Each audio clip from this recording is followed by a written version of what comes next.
today's program. That's Business Associates Meet for Women Entrepreneurs in Energy, which the Bengal Chamber of Commerce and Industry is presenting to you with Indian Oil Corporation Ltd, Haldia. Just a take brief to all of you. The speakers may control their microphone and screen. So you may please make a note that when you are speaking, your microphone to be on. And when you are not speaking, you may keep your microphone off. And for the participants, your video may be kept on depending on the bandwidth, and your microphone would be kept off for ease of proceedings. Now, in the opening session, we have with us Mr. Gautam Ray, Chairperson of Energy and Environment Committee and the Vice President of the Bengal Chamber of Commerce and Industry. He is also the Executive Director, HN and Admin of CESC Limited. We have Mr. Partho Ghosh, Executive Director and Refinery Head, Indian Oil Corporation Limited, Haldia. Sri Devashish Datta, CGM Technical, Haldia Refinery, Indian Oil Corporation. Ms. Sucharita Basu, Co-Chairperson, Socio-Economic Initiative of the Bengal Chamber and Partner Aquila. So Mr. Ray would be delivering the welcome address, and Mr. Ghosh would be making the theme address on the topic that women entrepreneurship in energy. And Ms. Sucharita Basu, she is a lawyer. She would be sharing the socio-economic perspective of women entrepreneurs. This will be followed by a panel discussion on success stories of women entrepreneurs in energy sector, which would be chaired by Mr. Arun Mukherjee. He is the mentor of the Energy and Environment Committee of the Chamber. We have panelists, Ms. Nandini Chakraborty, Managing Director, Mineline Private Limited, Ms. Vidya Amarnath, Director, Peterson Energy, and Ms. Pauline Larawer, Sustainability Director, Techno India Group, Founder, Y East. And then it would be followed by a brief description about Indian Oil Corporation Limited on procedures and procurement, because one of the objectives of this today's program is also to identify potential business associates for Indian Oil Corporation. And Mr. Rajesh Verma, GM, MNC Indian Oil Corporation Haldia Refinery, would be making that presentation. So with this, I would request Mr. Gautam Ray to please make the formal welcome address. Good afternoon to all of you to this Business Associates Meet for Women Entrepreneurs in Energy. We convey our sincere thanks to Indian Oil Corporation for providing support for conducting this event. We have with us Mr. Partho Ghosh, Executive Director, Refinery Head, IOC Haldia, Mr. Devashish Datta, Mrs. Sucharita Basu, Mr. Arun Mukherjee, as Suchishmita has mentioned, and the distinguished speakers who will be basically participating in the subsequent technical sessions. All of us know the need and necessity of sustainability in today's perspective worldwide. Even COVID, the pandemic, has given us the further deep insight to that lesson. Industry has always been pioneering on this cause of sustainability, and there have been many events around the year based on promoting policy advocacy, deliberations, discussions, coming out with innovative solutions on the question of sustainability.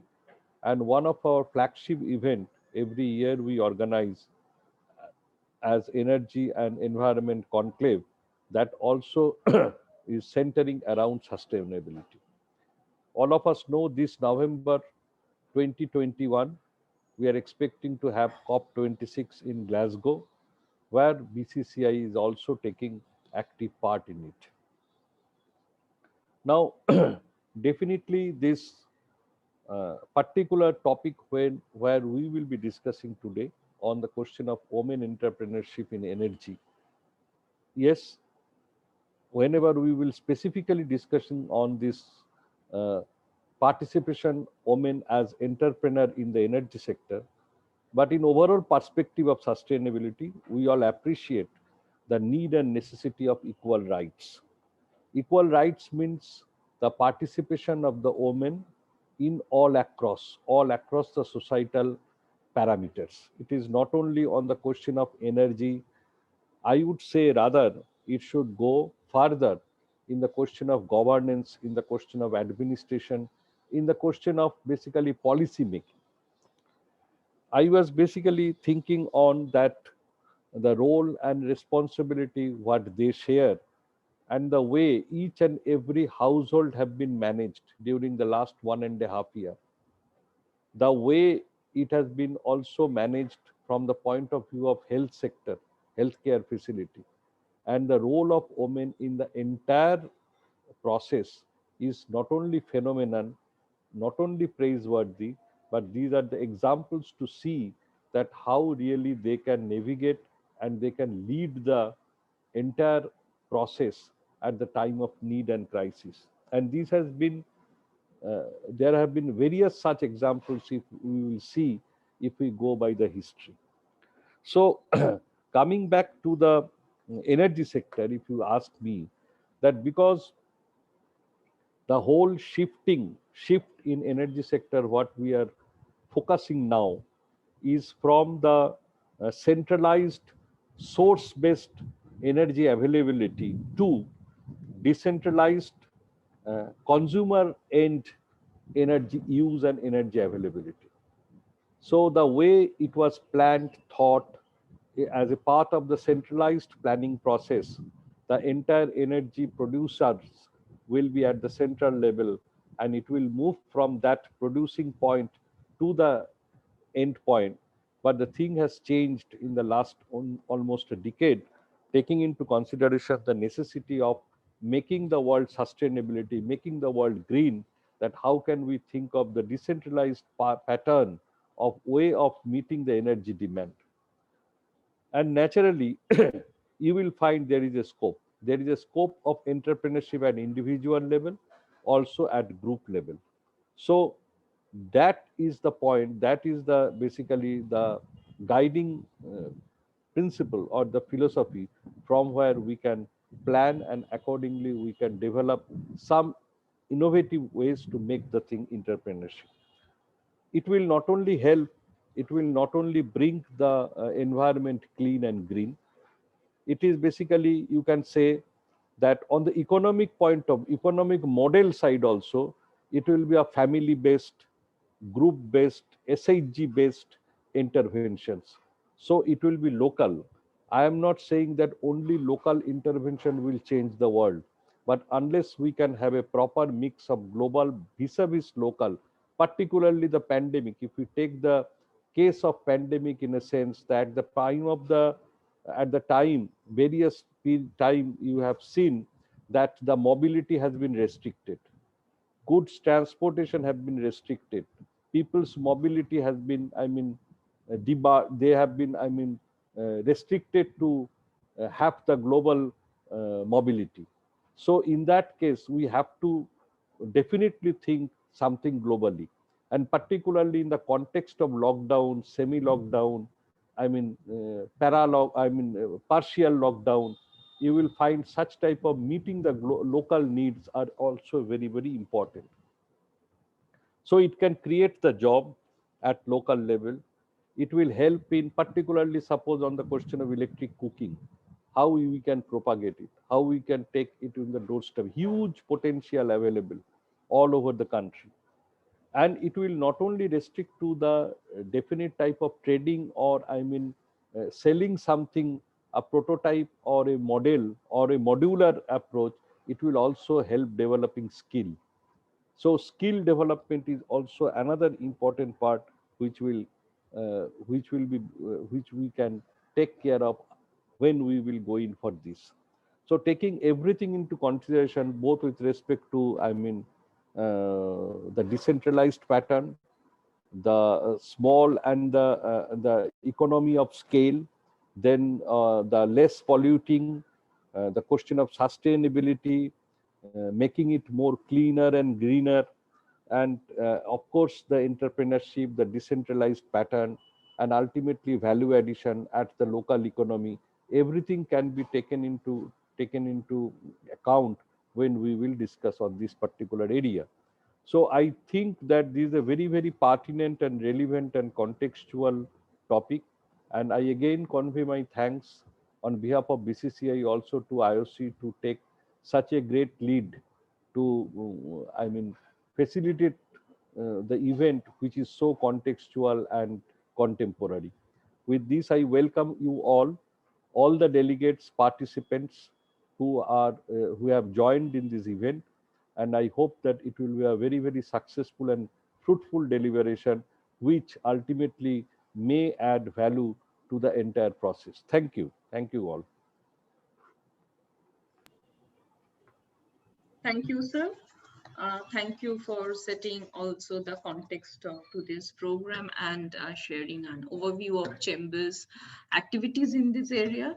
I would now request Mr. Partho Ghosh, Executive Director, Refinery Head, Haldia, in Indian Oil Corporation, Haldia, to please make the theme address. And I would also mention our sincere thanks to Indian Oil Corporation for extending partnership for this program, which is very relevant at today's context addressing inclusive growth. Mr. Ghosh, please. Thank you. Good afternoon. First of all, I must thank Bengal Chamber of Commerce for organizing this exclusive program for women entrepreneurs, as well as aspiring women entrepreneurs, to help them participate more actively in economic development of country, especially in the energy sector, where we, Indian Oil, are playing a key role. We have been looking forward to collaborating with industry members on this subject. Thankfully, Bengal Chamber of Commerce agreed to partner with us on this very important subject and spread the message. Friends, energy access and use is a key driver for economic and social development around the world.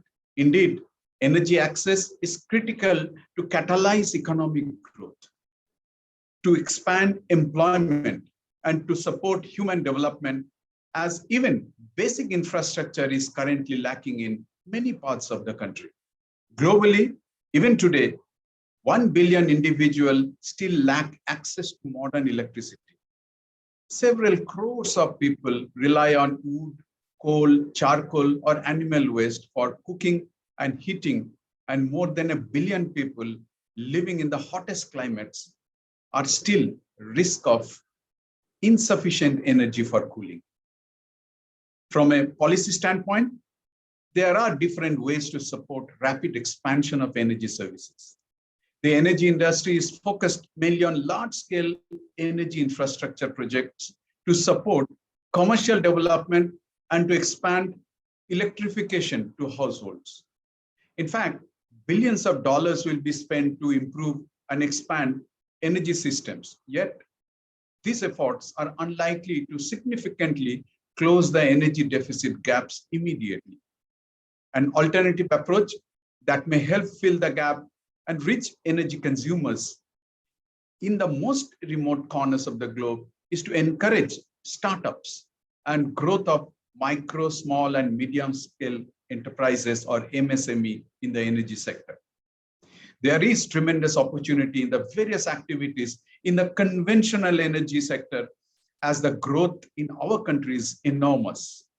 Besides, sustainable energy solutions, including mini grids, energy storage devices, biofuel, solar power, wind power, energy efficiency improvements, etc., also offer lots of promise. Women's participation in energy entrepreneurship has the potential to address several of the sustainable development goals through the direct empowerment of women, thereby providing them avenues of higher income, which is thought to increase investment in education and healthcare at the family level.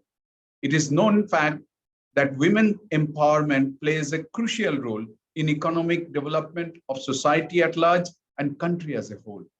This also helps in tackling the gender discrimination that we face today. Globally, women entrepreneurship is a tool of empowerment since it helps the entrepreneur to take decisions, lead, manage, and develop skills in production and even build personal leadership. Currently, the contribution of Indian women to the GDP is merely 17%, which is not only far below the global average, but is also much less than that of China and many African countries. Therefore, a lot is required to be done in our country to bridge this gender inequality in entrepreneurship. The MSME sector has emerged as a highly vibrant and dynamic sector of the Indian economy over the last 5 decades. It contributes significantly in the economic and social development of the country by fostering entrepreneurship and generating large employment opportunities at comparatively lower capital cost, next only to agriculture. MSMEs contribute significantly in the inclusive industrial development of the country. There is a strong focus of government to promote procurement through the women-owned MSMEs, which will go a long way in empowerment of women and removing gender bias prevailing in society.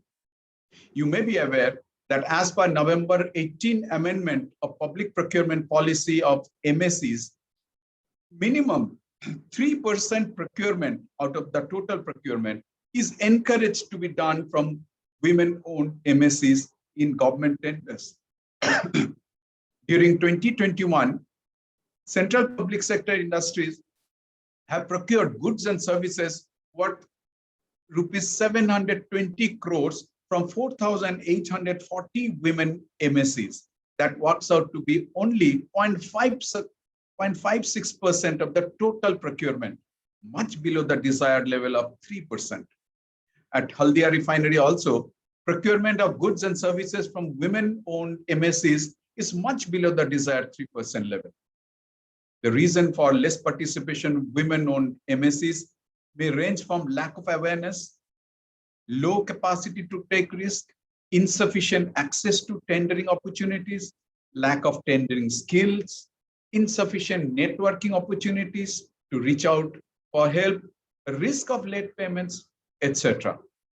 I'm sure this program will enable women-owned businesses to not only overcome barriers they might be experiencing, but also enable them participate successfully in public tenders and thereby participate in national development. We endeavor to build strong relationship with you for mutual growth and development. Indian Oil needs various materials and services on day-to-day basis to run its refineries and entire business value chain. Last year, as Indian Oil, we purchased material worth more than 25,000 crores rupees. Of these, 7,100 crores worth material was procured from MSMEs. Remember, this is besides the major raw material cost that is of crude oil, which runs into lakhs of crores. We at Haldia Refinery purchased material worth rupees 800 crores from MSMEs. Of these, MSMEs share was 320 crores, a substantial percentage of total material purchase was from MSMEs. There is tremendous opportunity for you to have business association with Indian Oil. We need dependable and trusted suppliers who can supply quality materials and services. We therefore always in search of new trusted vendors who can support us in all aspects of operations. I appreciate the participation by MSMEs from different locations and invite you to become our trusted business associates and be part of India's growth story. Thank you. Namaskar. Thank you, sir. It was a very insightful address, and we are happy to note the opportunities from PSUs and in particular Indian Oil for women entrepreneurs.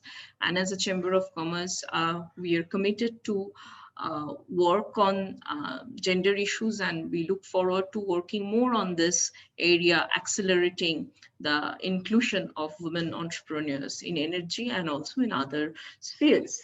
With this, I would request Ms. Sucharita Basu to please share socio-economic perspective of women entrepreneurship.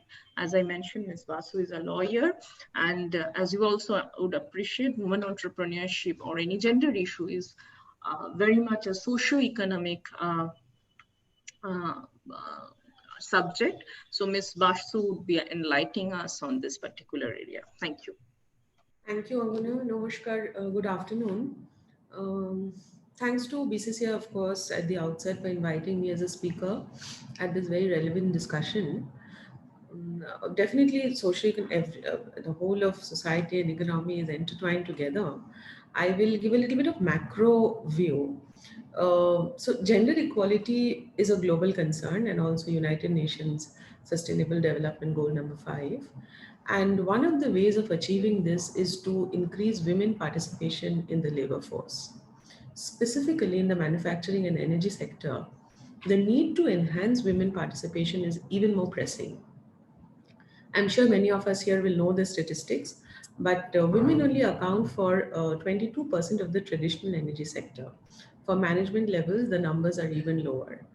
This sector is, as was discussed by my esteemed speaker before me, it is going through a process of transformation. Clean energy transitions will require innovative solutions and business models to be adopted, and therefore mandating greater participation from a diverse talent pool. So, gender diversity in the energy sector, it is vital for driving innovative and inclusive solutions. I was reading that this sector is regarded as one of the least gender diverse parts of the economy, and hence the energy sector is confronted with the need to urgently shift the dial by drawing on all talents to deliver a secure, affordable, and a sustainable energy future for all. So, as we know that the mantra is of empowerment is advancement plus transformation. So, empowering women means facilitating professional advancement while promoting system transformation. And in order to advance women's careers, it is necessary to improve access to employment and financial resources. This was also mentioned by my earlier speaker. To invest in women's human and social capital through education, through skill development, and the creation of valuable professional network. Now, one way to achieve this is perhaps through the introduction of quota, either legally or by way of organizational policy. Now, quota doesn't always sound very nice because there is always a corollary view with respect to quota, which is that it smacks of tokenism. Why do we need a quota? And the discussion can keep discussed till the cows come home. However, this is definitely a plausible argument, but better something than nothing. So if I draw an analogy of this proposition for creating quota for employing and nurturing women in energy sector to the legally mandatory inclusion of women in corporate boards, which was made in several countries, including India, which in India it was made by the Companies Act 2013. So what really happens is that because the provision says that there has to be a woman independent or a woman director in the corporate boards of certain companies, which are mentioned over there in the act. So what really happens is that at least a scope is created. Women get trained, women get inducted, and sooner than later, corporates they realize the value of board diversity, especially when its positive impact is felt on the top line, bottom line of the company. Thus, similarly, there is really no harm in mandating women in inclusion in any sector, and especially sectors like manufacturing, energy, where women participation is comparatively lesser. Now, another way to perhaps ensure women participation in this sector is the stress on STEM, which is study of science, technology, engineering, and mathematics, and also customizing the pedagogy in the entire school system to encourage and practice the study and practice of STEM, which in turn makes the students more employable. Now, having said that, the concept of STEAM, that is including arts, STEAM, in the curriculum is obviously critical. But for quicker absorption into the workforce right after school, it is a good idea to teach students to appreciate the nuances of science and maths for fruitful engagement, and along with some vocational training, aligned vocational training for fruitful engagement in sectors such as manufacturing or energy. Especially for the girl students in the higher standards, this is highly recommended. There are studies also supporting this actually. Now, however, the most important part is the is of course for the organization to have policies and practices in place which will be flexible and inclusive, ranging from something as basic as not letting unconscious biases play any role in recruitment, to have separate clean toilets for women, to ensuring a safe working place for to mentoring, to supporting mid-career women not to leave but continue to work, and having transparent appraisal system, equal remunerations, opportunities provided to all genders for progressing in their careers. Now, these are all, I said all this in like less than 30 seconds, but these are all issues which requires a lot of stress and a lot of work goes into each one of these issues in the backdrop, which is why at least we are here now. And to go beyond this and go further than this, each of these issues, gender diagnostic surveys are constantly done by many organizations so that these issues are identified and then addressed, so that corresponding policies and laws and other situations can be created to enable effectuation of all this. And of course, the further now, the lopsided and the disproportionate impact of COVID on women in workforce, it has worsened the statistics. So this is again a global issue, and a lot of conscious effort has to be immediately put for rectifying this as soon as possible. But the bright side is, of course, the realization of all the problems and discussions such as this for correcting the course. The more we deliberate, the more we focus on this as a problem statement, we shall be able to figure out solutions for achieving the target of retaining and also increasing women participation in the energy sector.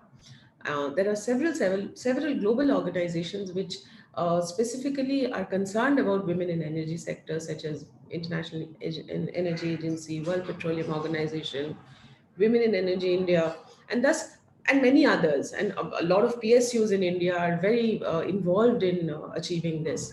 So a collaborative effort will definitely help in ensuring achieving the target of increased women participation and their progress in the sector, especially now as this sector is also expanding. Thank you so much. Thank you, Ms. Basu, for bringing in such an important perspective. So we do note that addressing gender equality is a holistic approach, starting from addressing or developing vocational training. And it is enlightening to know that PSUs and larger industries and PSUs have focused on inclusion of women in entrepreneurship in their supply chain. So with this, we'll be proceeding to the next session, that is the success stories of women entrepreneurs in energy sector. I would request my colleague, Ms. Shruti Basu, to please take the session forward. Yeah, good afternoon, everybody. Welcome to the next session on success stories of women entrepreneurs in energy sector. In this session, we have Mr. Arun Kumar Mukherjee, Mentor of Environment and Energy Committee, the Bengal Chamber of Commerce.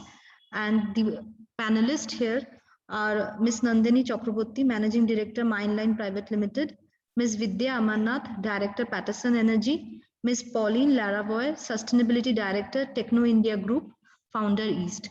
I would welcome Mr. Arun Kumar Mukherjee to give his speech and welcome the other speakers to start the session.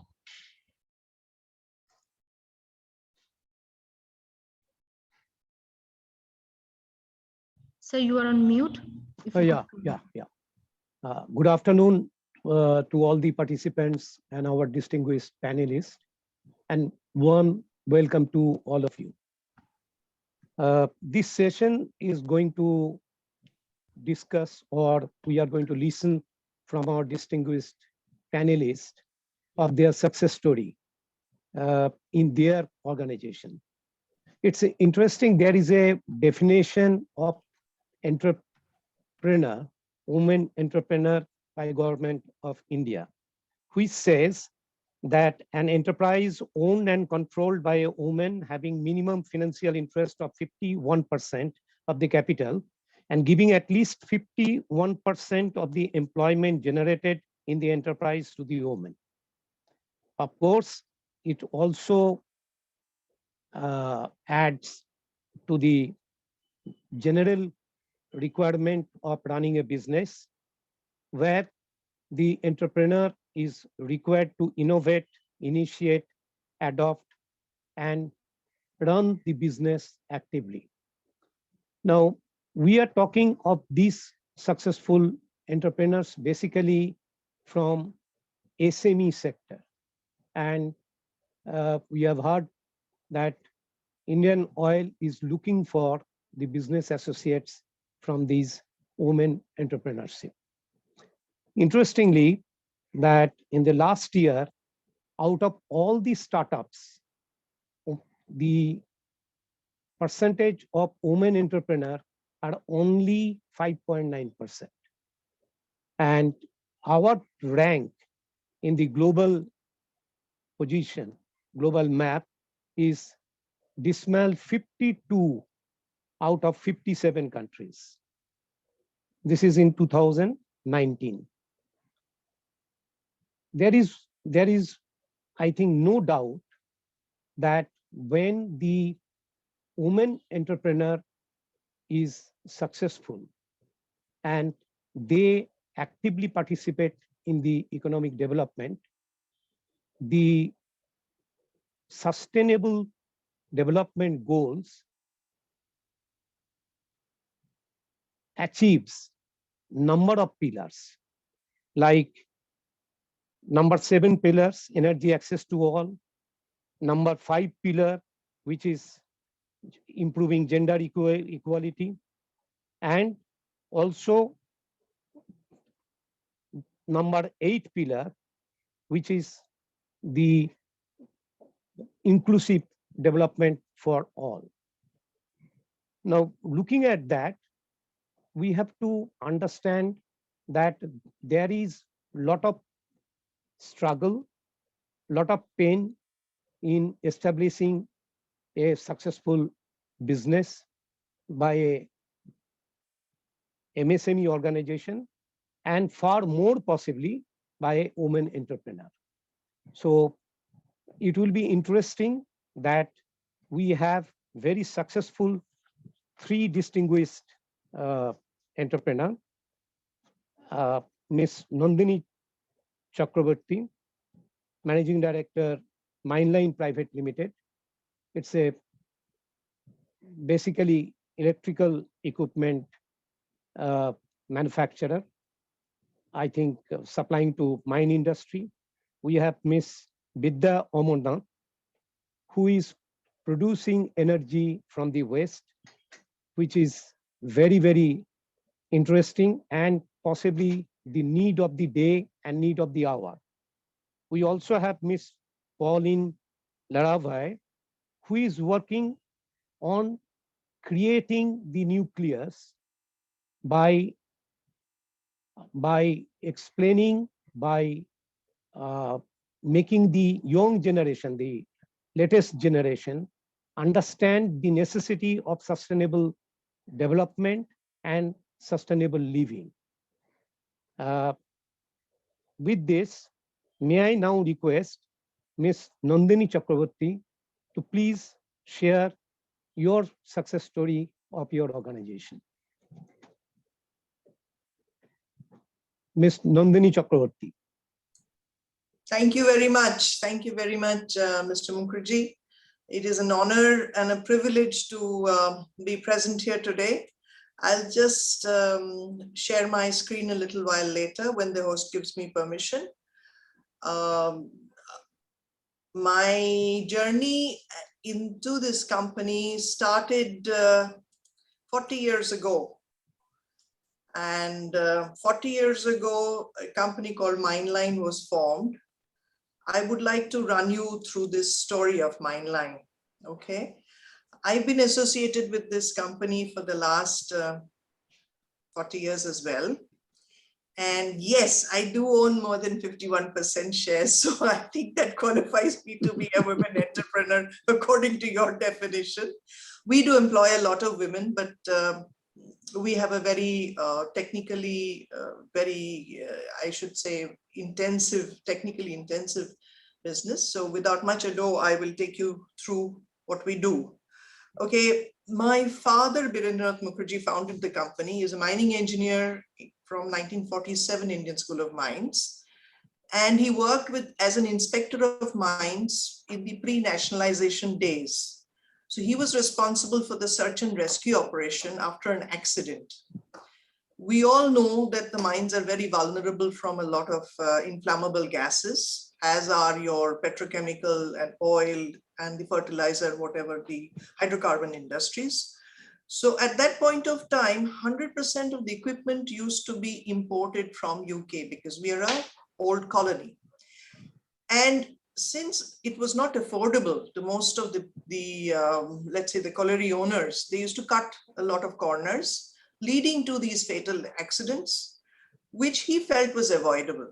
So 40 years ago, this journey started with his life savings. He invested everything and a passion that we would make safe equipment available in India for the Indian miners. So this is the story of his journey. So for the for the benefit of the rest of our viewers, I'll just very quickly run you through that what are the very basic pointers for coal, oil, gas, petrochemical, and the relationship between flame-proof or intrinsically safe equipment. The biggest pointer towards them is that the moment we have flammable gases during the extraction or the process for the mining or even for the refining, we are exposing ourselves to a fire hazard. Since coal and oil are both fossil fuels formed by the decomposition of the carbon matter, these release free gases the moment we try to mine them or take them out from their natural state. So we are actually waging a war against against nature. And mineline range of equipment are certified for use in any hazardous condition, as they say. And these are all possible through our various joint ventures and collaborations we've had with French, German, Polish companies over the years.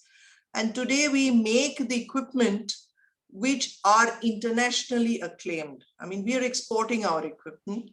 And Coal India, of course, 80% of Coal India's underground mines are run by mineline equipment. So that's just to give you a little introduction into how important it is to use safe equipment for hazardous atmospheres. Okay, now very briefly for the benefit of the people who are running MSME companies and who would like to come on board. The underground coal mines are classified, of course, as group 1 gases, depending on gassiness, they're degree 1, degree 2, and degree 3. The statutory authority is the DGMS. They give you the permission to operate or to run these mines, or as well as they give you the permission to use the equipment which is considered flame-proof to be used safely so that the people are not put at any risk. Similarly, oil, gas, extraction and processing come under group 2A and 2B. The statutory authority during the process of extraction is DGMS, and other times is the DG Firstly, which is the Factories Labor Advisory Body. Factories where there's danger of explosion from inflammable gases, for instance, the explosive industry, we have the Director of Explosives or the DG Firstly. And most importantly, all equipment must primarily be tested, certified, and licensed, manufactured, quality controlled under the Bureau of Indian Standards. So this is the criteria for supply of equipment to an hazardous atmosphere. Okay, this is to give you a very brief idea of what we make. We make this on your right is a mega monster. It runs a total longwall face or a shearer. These are mechanized mine equipment. And this machine is actually controlled on onboard automation. The automation part of it comes from Germany, and this is what we do. This actually controls the entire process of the mine, and it's just one of the products. We have more than 50 to 60 DGMS approvals, and this is our flagship, as you may call it. So this is running mines in 2012 and 13. And these are very much import substitution equipment. I won't go into the technical details because probably it would not interest. So we also run in-house and on-site training programs. And you will see some of the training programs. We train the trainers, firstly. We have retired engineers from various disciplines who come in and sit in our committees.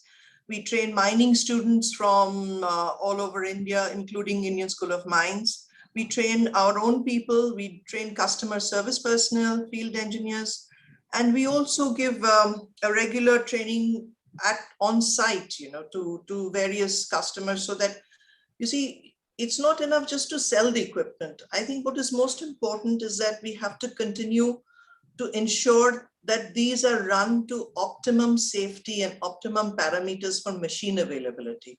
So we do life cycle management, we handhold for the installations, and we keep, I should say, questioning our own people so that they themselves can improve their own benchmarks. So this is just a little bit of what we do. And yes, we do empower India's largest underground mines. And it would be an honor to be able to, supply whatever we do or use a part of this technology for the Haldia petrochemical project as well. I keep telling myself is that we should have visited you much earlier, but somehow it has not happened, and I hope it's not too late to start. And that's a little bit about ourselves. And I have the pleasure to inform you is that we employ a lot of women, especially for our design, for our electronics. That's a very good area where I find that a lot of the women are very successful because they have the job security, they have the safety of working for a lady entrepreneur. And it is completely, I should say, a rewarding experience for me. And right now it is more for the pleasure of, being with the people who work for me or being a part of them. Just yesterday, we had a vaccination camp for more than 90 of our employees and their families. So I just stood there till the last one of them were vaccinated. And it was so rewarding to be a part of it. And I just wanted to share with you a story. So for me, it's not just a business, it's just a passion. And thank you very much, BCCI, for giving me this opportunity to meet such a wonderful panel of distinguished people. Over to you. Thank you. Yeah, thank you very much, Nandini. It's a very interesting and very passionate sharing. Definitely, you not only own more than 51% of the capital of the company, you also own the heart of most of your people, more than 51%, by your activities and leadership. It's great. We shall possibly in the next session, after we listen to that, in your journey for 40 years, there will be a lot of learning. There will be possibly a lot of pitfalls. There are a lot of innovation you have done, which, if you may share, will be helpful for the aspiring entrepreneurs who are in our participant list. Okay, that we may come in the next session. May I now request Ms. Vidya Amanda to please share your success story.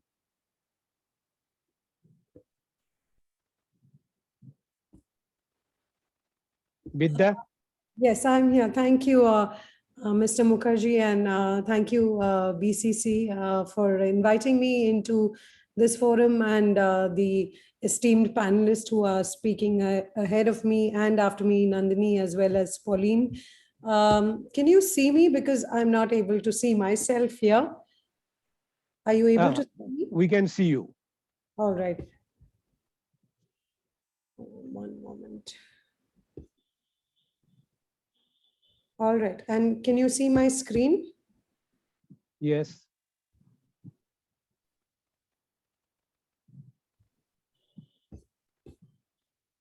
Just a second, okay? I need to. All right. You can see my screen, right? Yeah.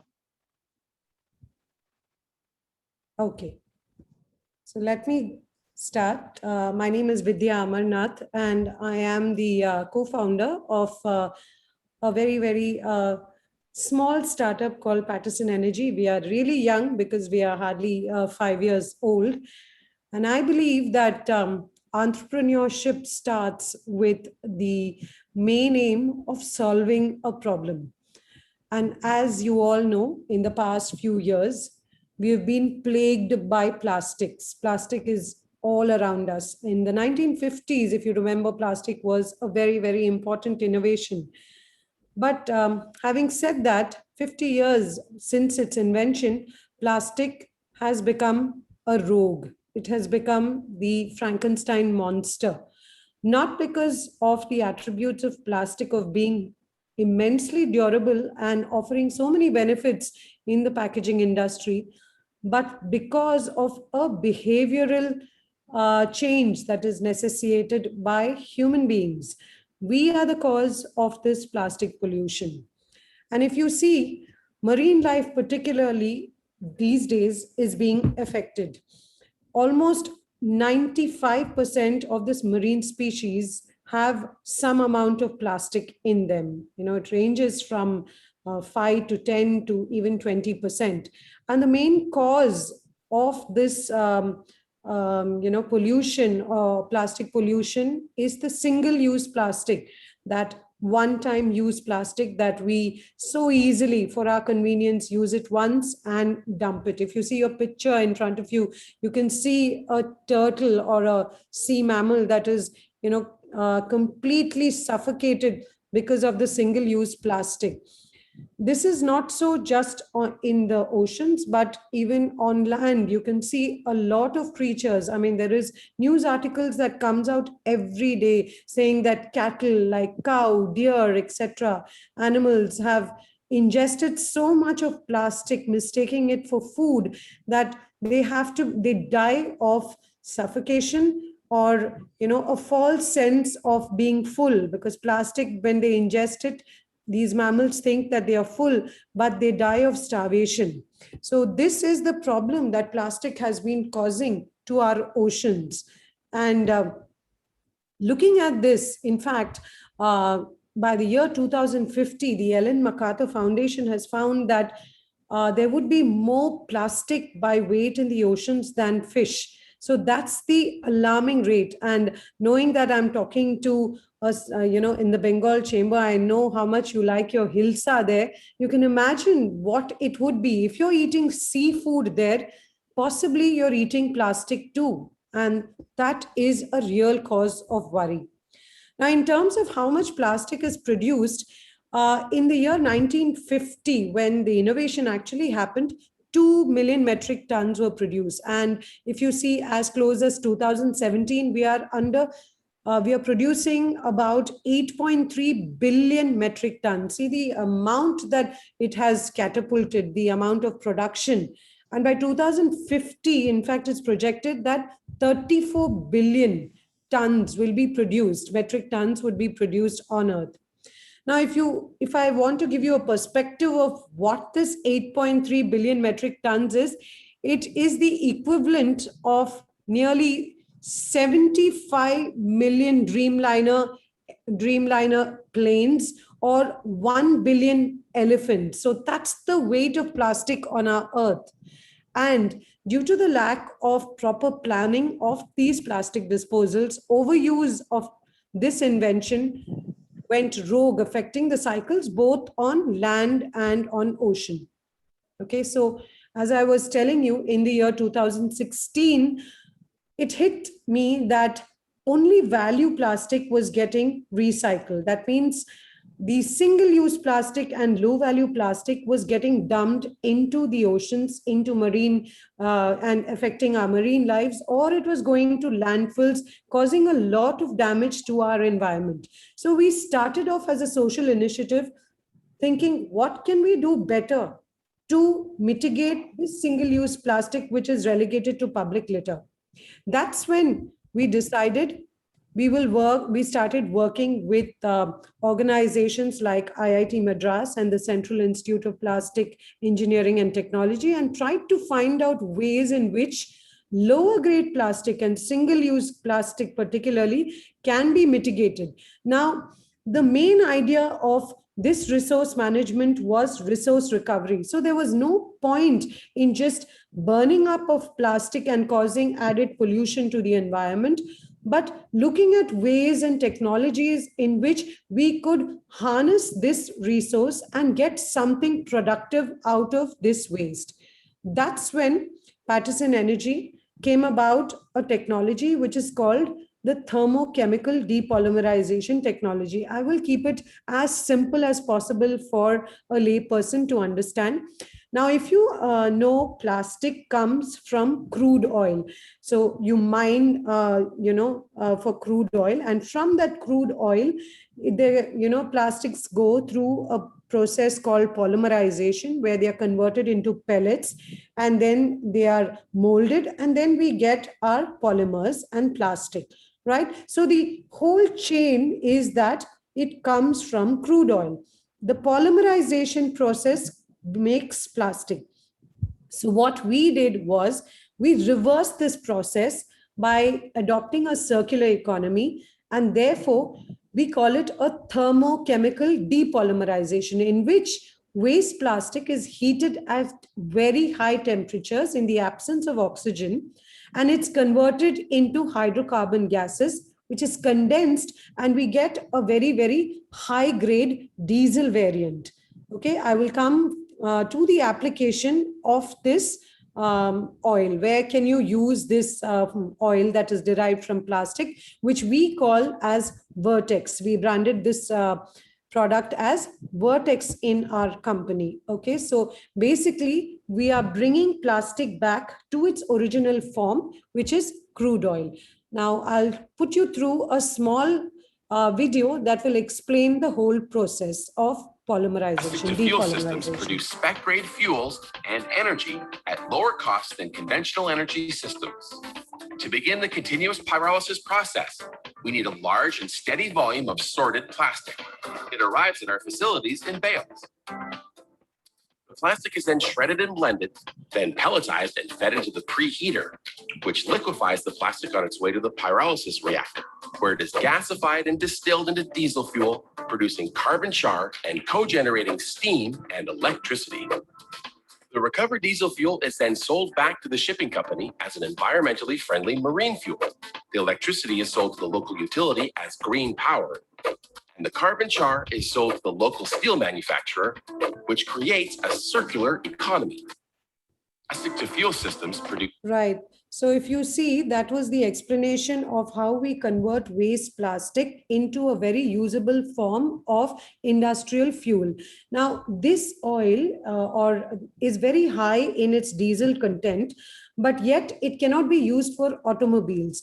It can be used, the applications of the fuel is that it can be used in any industrial setup where you use furnace oil or light distillate oil. Therefore, it can be used in your marine or DG engines. It can be used in construction or mining, in your industrial boilers, in your casting furnaces, rotary kilns of cement plants, and it can be used as a diesel oil for your generators. Now, one of the main advantages of this oil is that it is about 25 to 30%. Now it could be even 50% cheaper than the price of diesel that is sold in the market. If you see in places, in states like Rajasthan, currently diesel is selling at 100 rupees, whereas our oil is around 51 or 52, and it could go maximum up to 60 rupees. So this causes a lot of savings for companies. So not only are they using waste plastic, mitigating waste plastic towards a cleaner environment,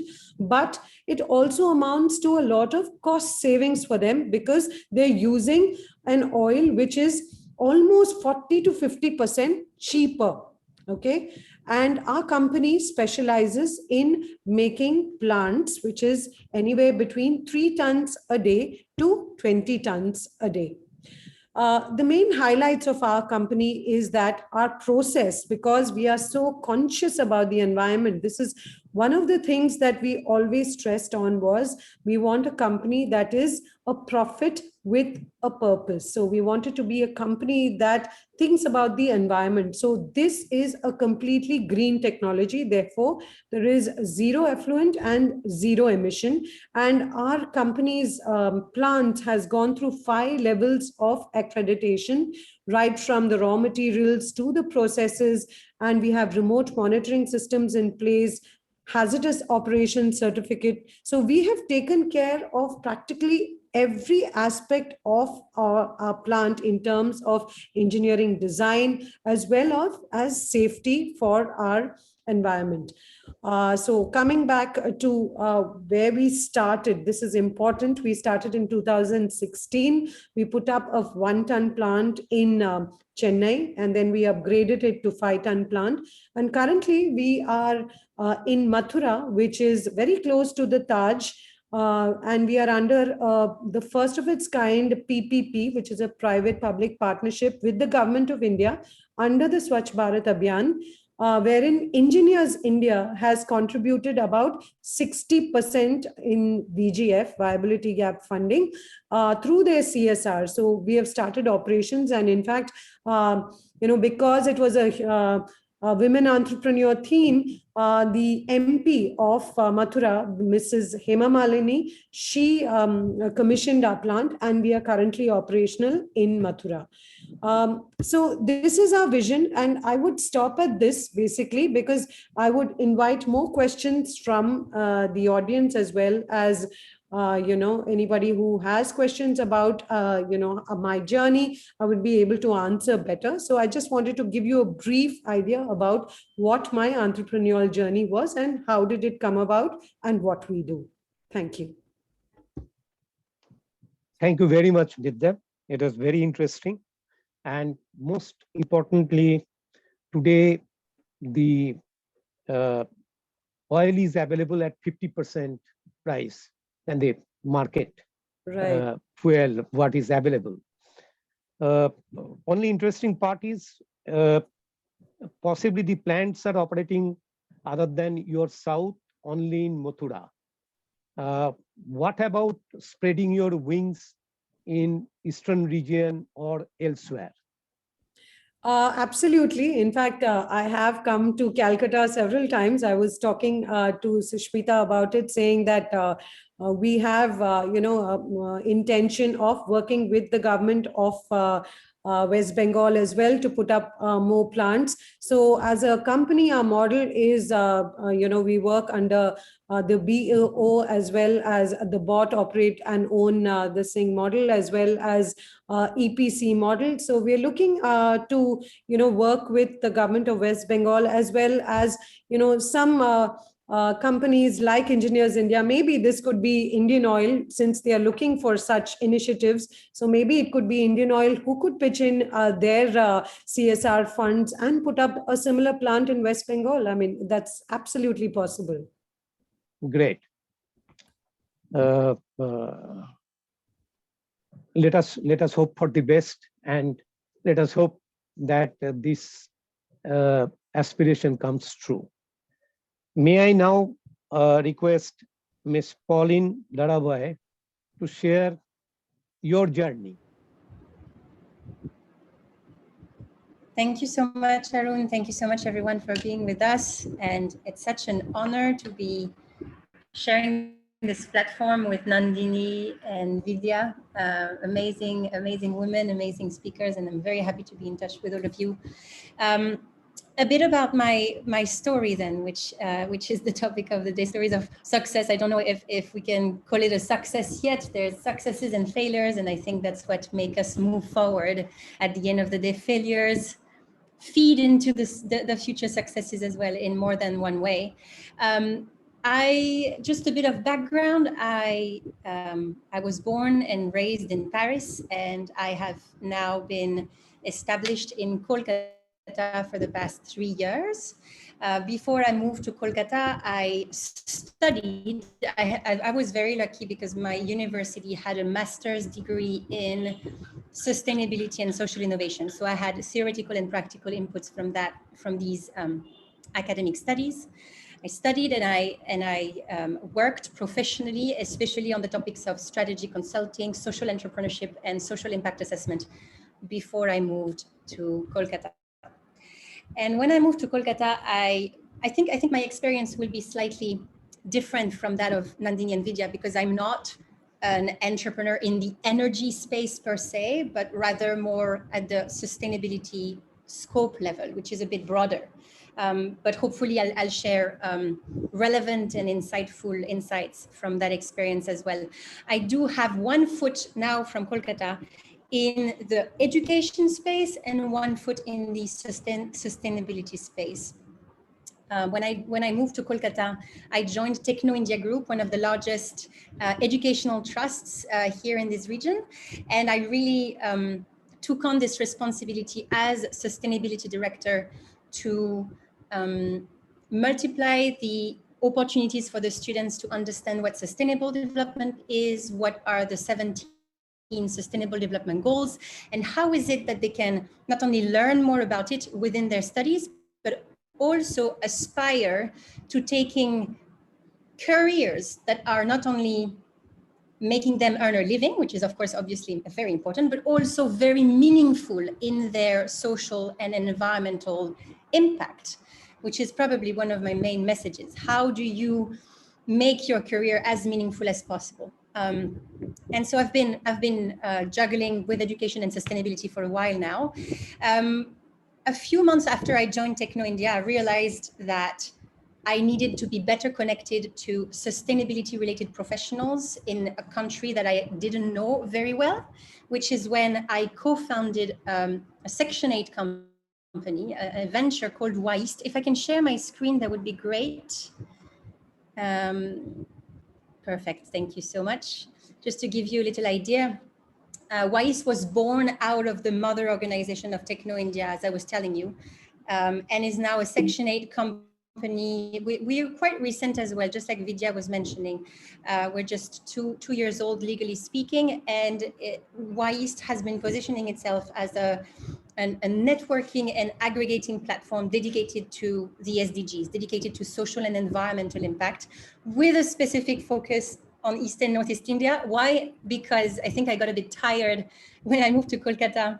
I got a bit tired of hearing a lot of people saying that the region was a bit lagging behind compared to other regions of the country. And you know, when you are somewhere, no matter the locality, I think the best way to change the status quo is to stay and be proud of where you are and try to have an impact, a positive impact locally, no matter where you are. Hence the name also WISE. And since its inception, it's been a great journey, especially through these 4 verticals of networking, education and awareness, projects and campaigns, and research studies. It's been a great journey of a multiplication of beautiful initiatives that have happened only because of collaboration. Really, one of the main convictions behind the idea of WISE is that there are already so many great things, initiatives, ventures, entrepreneurs already there that only lack the connection, the exposure, and the access to further collaborations within the space with like-minded people and organization.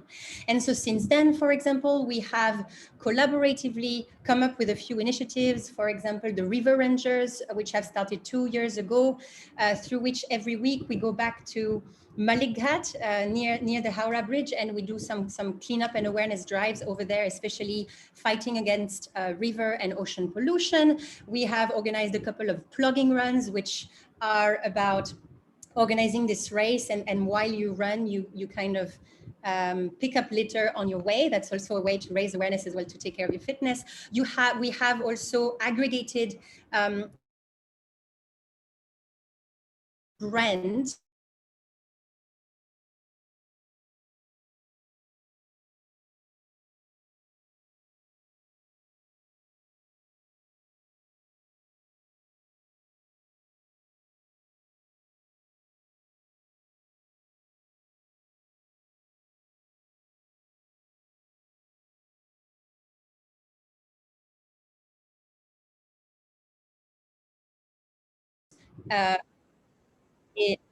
especially in the energy space. And that, I believe, stems from the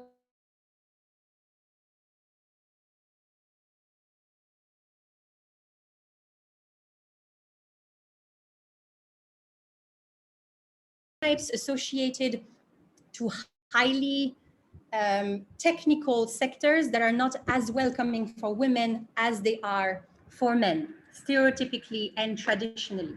And therefore, if we do not, raise awareness at the school level, right at the school level, then we kind of build up again on these stereotypes, leading to the career that they will get to choose after their higher education. So that's why, especially with our partnership and close partnership with Techno India Group, in Techno India Group schools, we always do some awareness programs on sustainable development and all of the careers related to bringing environmental impact through it. Actually, quite recently, I'm going to share it with you in the chat. Quite recently, I have written a little article, which I'm going to show you. Here, I shared the link in the chat. You must all know about the 17 SDGs framework.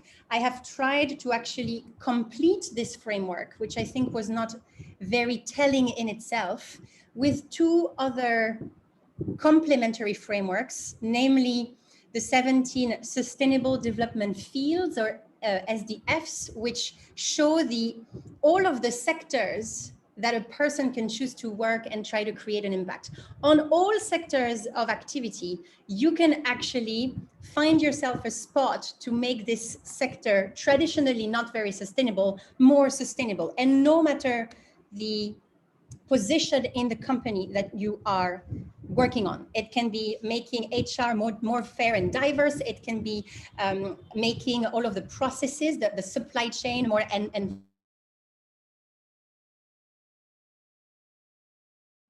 in the chain of activity, you can do a little more in terms of making it a bit more sustainable. And then the second complementary frame that I came up with it's called the Sustainable Development Enablers, which are all of the tools for change, the levers of change that we can think about in order to make this change happen. Tech for good, awareness and education, innovation and entrepreneurship, inclusive business models, etc., etc. So I can let you go a bit further, but this is the idea really of making people understand, especially youth, understand that whatever career they choose, there is something to do better. Another observation and message that I wanted to share today is that I believe, as I was telling you, that the lack of opportunities for women, especially in these sectors, also lies in the fact that first, our education and parental education and systems are a little bit lagging behind in terms of gender parity in these specific sectors that are traditionally more masculine. And second, and it's a vicious circle if you think about it, second, we lack role models, feminine role models, to be able to prove to the youth that this is actually possible. There are a few wonderful organizations in the energy space and beyond that have very proactively sent positive signal to young women, especially, that this is also for them. I'm just going to mention a couple of them. There is Barefoot College. I'm sure you know of this wonderful NGO based in Tilonia, next to Jaipur in Rajasthan. They have this program that they've been running for years called the Solar Mamas, and basically they engage 60 women coming from all over the world, from villages, from very poor villages from all over the world. They get them to India, train them for 6 months, and then these women go back to their country to electrify it. And another example is, I can mention CEEW, I think Council for Energy, Environment, Energy and Water, which has a very specific women in sustainability initiative. And I think these are the type of proactive signals that we need in terms of affirmative action, if I may say, in order to be more inviting for women to take on that. last 10 seconds of your time. For whoever is listening to us and wants to be an entrepreneur, for example, I think maybe think of innovation in a broader way. Entrepreneurship is even beyond the fact of being about creating your venture, is also about being able to innovate wherever you are. There's this term of intrapreneurship, that is being able to be an innovator within a specific company that is also very related to creating social and environmental change. So no matter what you choose in terms of career, you do have this asset and duty, if I may say, to keep questioning and keep innovating further in the energy space and sustainability sectors overall. Thank you so much, Arun. Thank you, everyone. That's all for me today. It's great. Excellent presentation. With this, may I now request Nandini and Vidya. Would you like to share something more than what you have shared in your success story?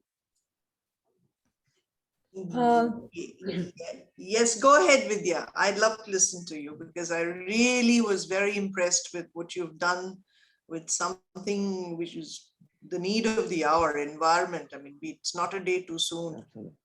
And please go ahead. Yeah, so thank you, Nandini, for those compliments, and knowing that you've been there for 40 years is something commendable, and I always look up to women like you. Thank you so much.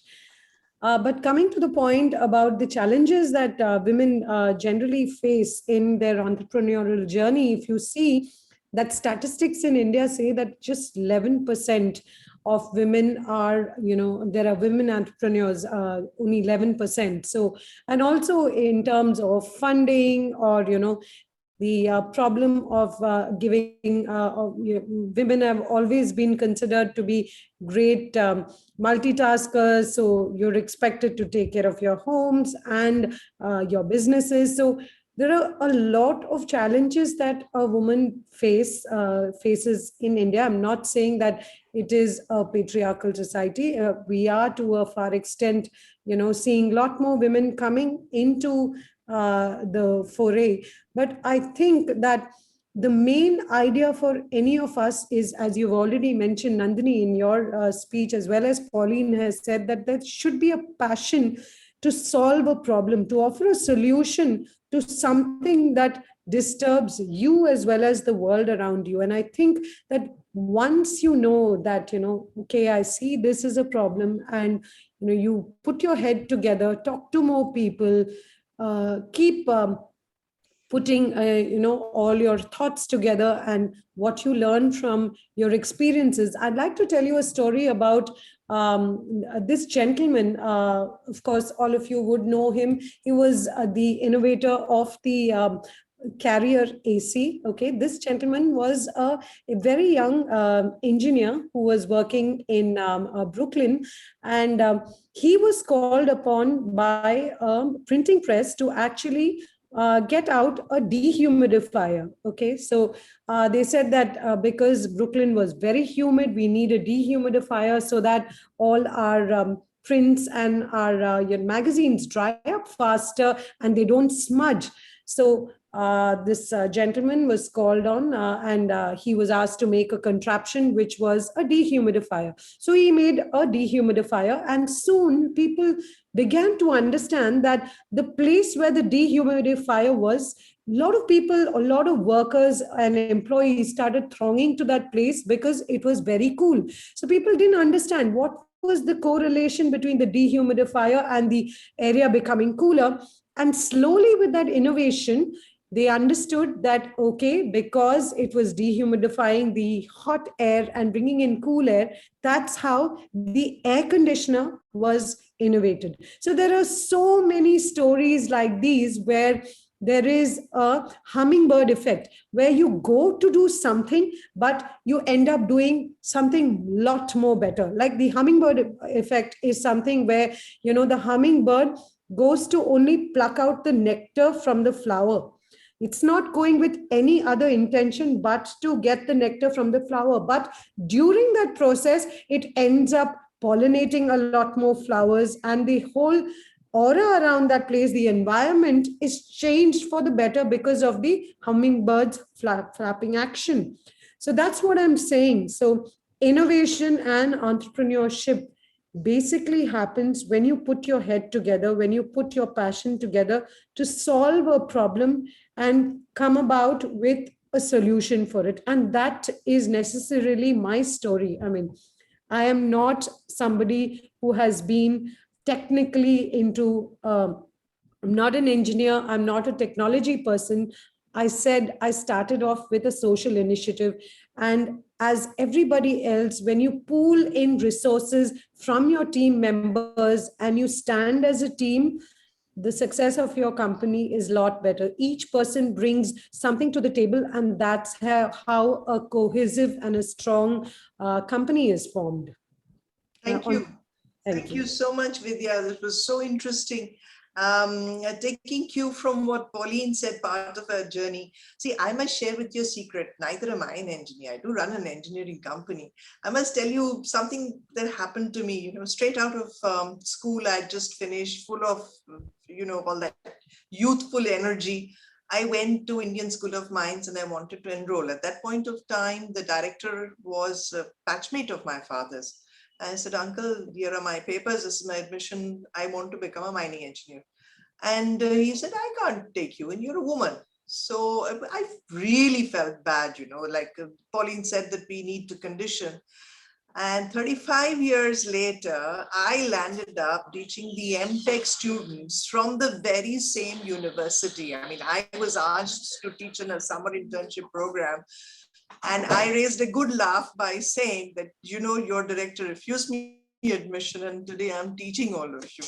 So, I think you're absolutely correct. What Vidya said and what you said, Pauline, is that all we need is the passion. And women can, sometimes my colleagues tell me that your mind is like a cobweb. You can interlink from one end of the spectrum to the other, totally irrelevant. Suddenly I'm talking about A and then I land up in Z. And they say, how do you do it? I said, because, I think we were trained to solve problems, not bring them up and get somebody else to solve it for us. So as a woman, I had to know where to find the answers. I had to learn because I was challenged a lot being the only woman in a mining industry. And believe me, that was tough. So thank you so much. Mr. Mukherjee, over to you. Yeah, in fact, it's great listening to three of you.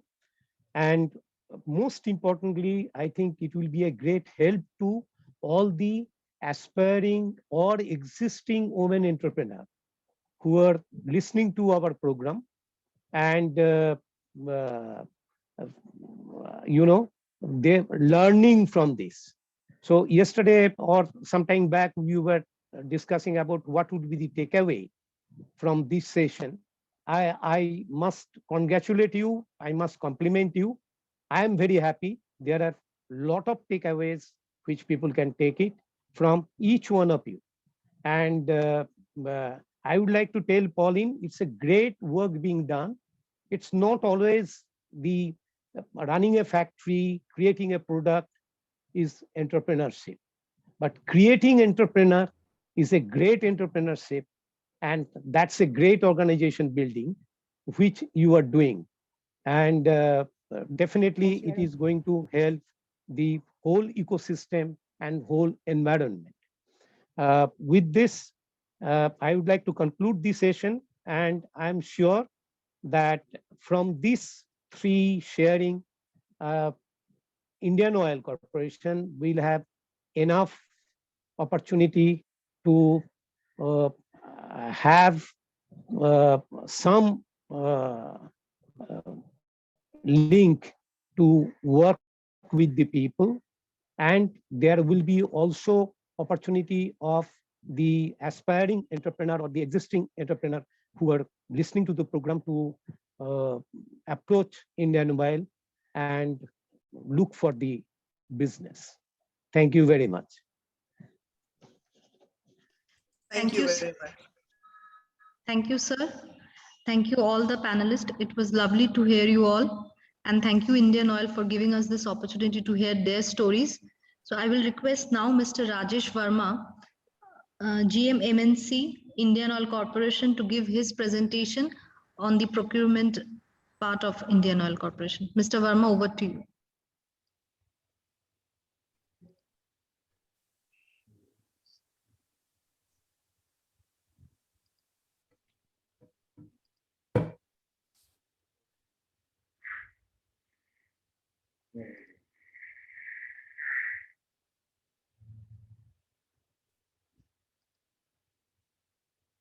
Hello, are you able to hear me? Yes, you are audible, sir. Yeah. Respected Sri Gautam Roy, Chairman Energy and Environment Committee and Vice President, Bengal Chamber of Commerce. Our Executive Director and Refinery Head, Sri Partho Ghosh sir. Ms. Sushmita Basu, Co-Chairperson, Bengal Chamber of Commerce. And Program Manager, Ms. Sushmita Saha. Other esteemed delegates and panelists, and all women entrepreneurs who have joined us today in this program from different parts of the country. Seniors, colleagues, and friends, very good afternoon to all of you, and warm welcome to all of you. Just a very lively panel discussion has concluded. It has been a wonderful knowledge sharing. I hope our women entrepreneurs are going to be immensely benefited by the experiences shared by panelists. We all know that providing energy to all the mankind is a very big challenge in a sustainable way, but challenges also means opportunities. So definitely there is for all stakeholders, there is a lot of opportunity in the energy sector. Now, on behalf of IOCL, I will be presenting about our procurement procedure, because many of the participants are connected to us for the first time. So,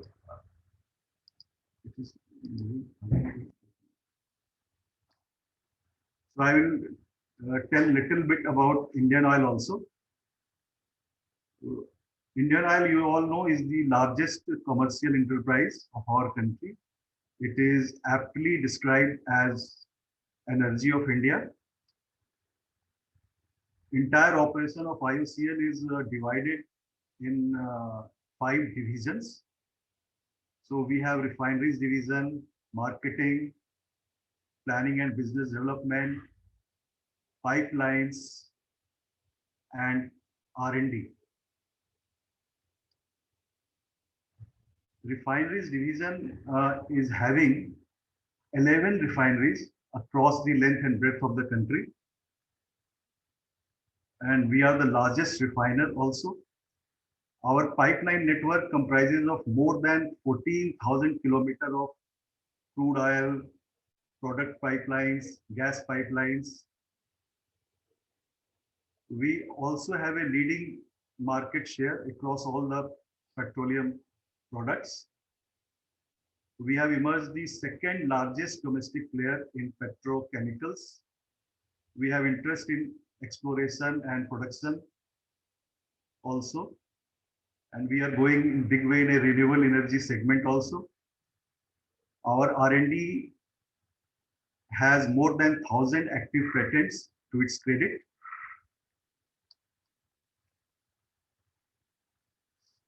This is the our 11 refineries, which is across all the regions, present in all the regions of our country.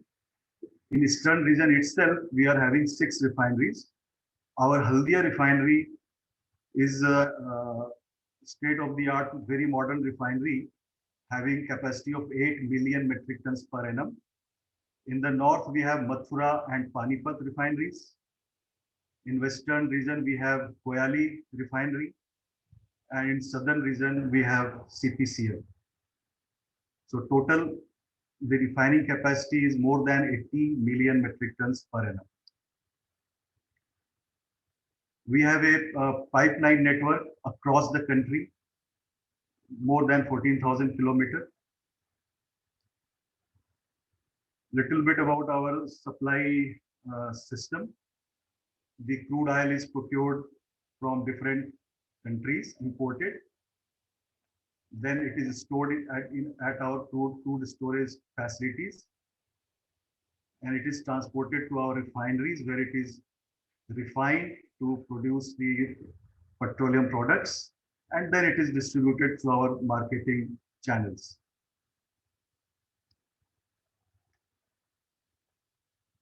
Regarding procurement, nowadays we have all the procurements from all the divisions of Indian Oil, all the refineries, all the marketing, all tenders are floated through one single website, iocletenders.nic.in. So it is very easy for any woman entrepreneur to see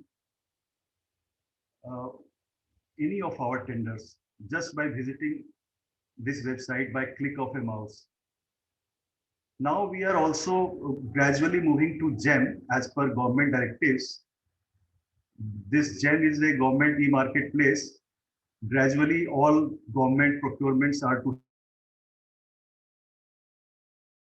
happen through GEM only. But right now, .nic.in only.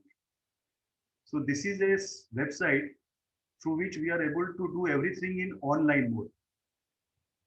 From tender submission to tender opening, even technical queries, commercial queries, everything is online. The bidder is not even required to visit us physically. Everything can be done from the comfort of our office. Most of the tenders we are inviting through open tender mode only. So there is no problem of registration, prior registration with Indian Oil. Anyone can participate. So we are very transparent in this matter. Most of the tenders are open tender only. Except few cases we are very proprietary in nature, only particular companies can supply. Tenders are open tenders. So that ensures equal opportunity to all the bidders and is it open for anyone.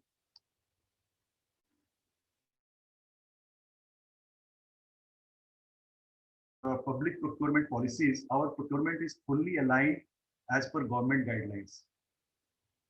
So you see there is no requirement of paying any tender fees.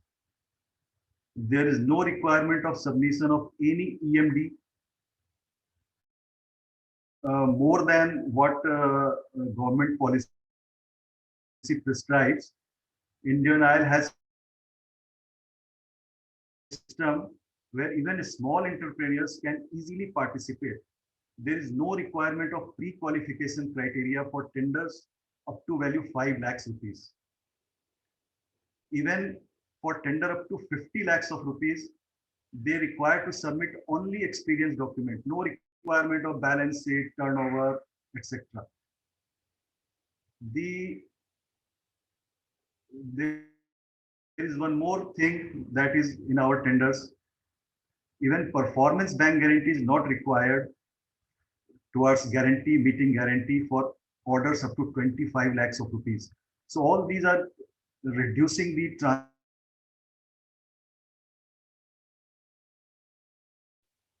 we are also providing, this is mandatory, 15% purchase preference to all MSMEs.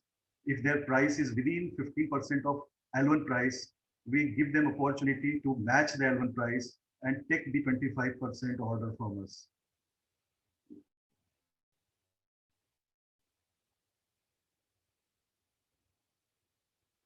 So I request all MSMEs, women MSMEs who are participating in the program to also register themselves on GEM portal, because now in future the tender is going to happen through GEM only. This is the, it is very user friendly. You require a DSC to participate in the tender.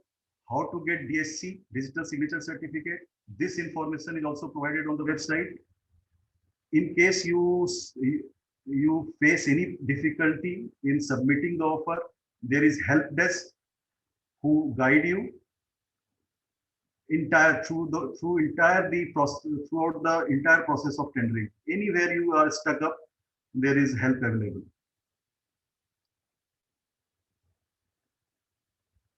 So mainly this program is about encouraging procurement from women-owned enterprises. As per government mandate, we have to ensure 3% procurement from women-owned MSMEs. This is just a glimpse of procurement happening in Indian Oil. In the year 1920, total procurement was 27,297 crore. But from women enterprises, it was only 0.03%, 8.19 crore only. Previous year, procurement from women enterprises was only 0.14%. That is 35 crore. Though the value has increased, but percentage wise, it is still much below the 3% level.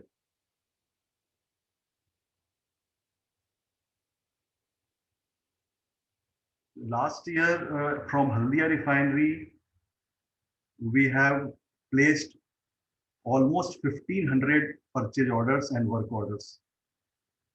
Total value is exceeding 800 crore. However, if we check the data, we find only 9 women MSMEs got the order from Haldia refinery, which is a very, very small number.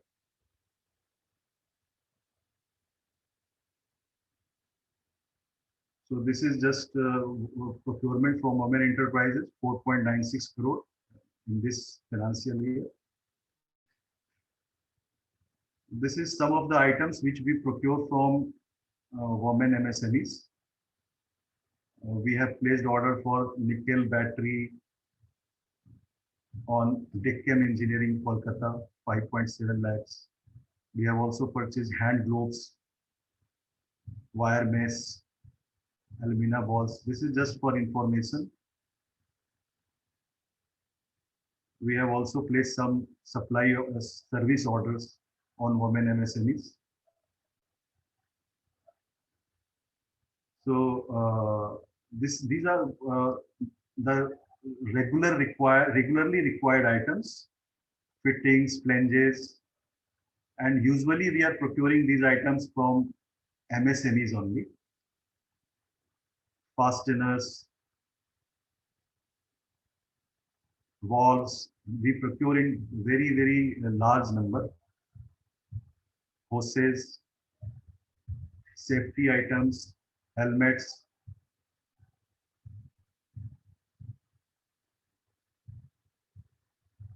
And if you want to see the chemicals, because we are a process industry, so we have huge requirement of chemicals also. Hydrated lime, alums, industrial gases, orange dye. Orange dye, in fact, we are buying from small, very small SME, small company.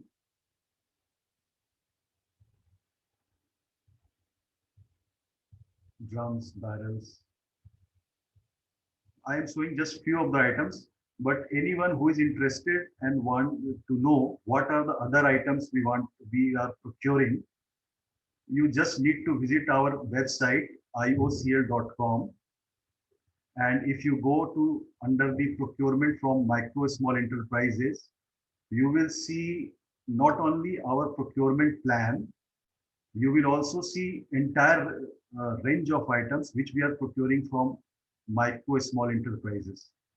with the quantities and specifications are also given there.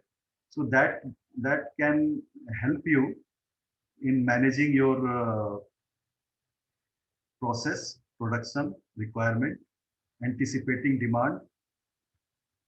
I request you to visit the site and see the details there.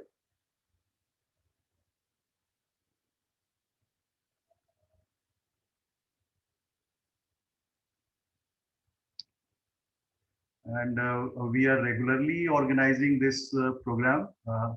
Last time we had organized a program in a physical mode at Haldia Refinery. Our ED and RH sir is inaugurating the program. This time also we were desirous to organize it, but due to COVID only we have done it online mode. But we were in fact looking for a long time how to organize this program exclusively for women entrepreneurs. This is going to be for the first time we have organized a program exclusively for women entrepreneurs. Our ED and RH sir would always prompt us to take some initiative in this direction. But finally, we could organize it with the help of Bengal Chamber of Commerce, for which we are thankful. Thank you.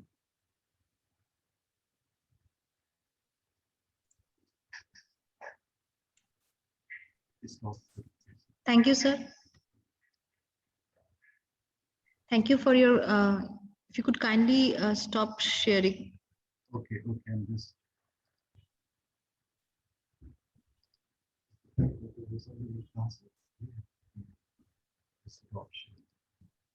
Thank you so much. Thank you for your informative presentation on Indian Oil's vision on procurement from MSME units from women. So we may now open the session for some interaction with the participants, women participants who are there. If they have any queries, if they want to ask to the IOCL team or to the speakers who are present. So I would request, okay, Miss Lata Bhatia. I would request my colleague Shankolpita to unmute Miss Lata Bhatia. She have posted a question in the chat box.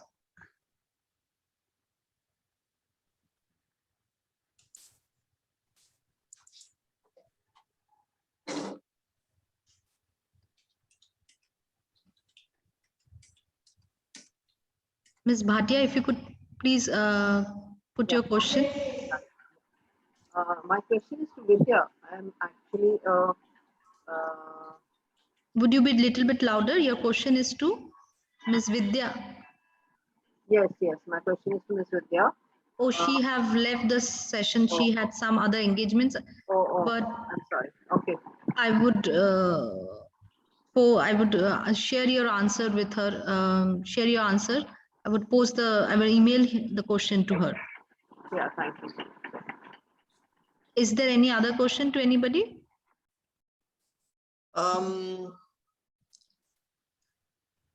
Yes, I think I've posted one to the chat box to Yeah, Mr. Rajesh Verma.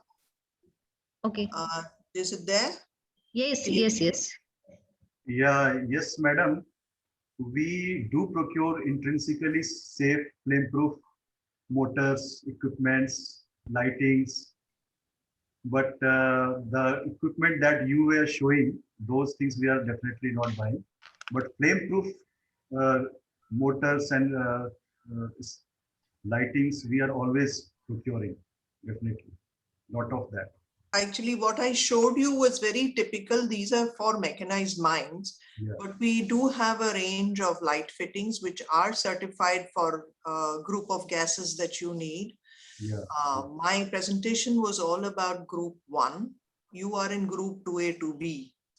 So we have a range of products. So I would like to take the liberty of forwarding these to you.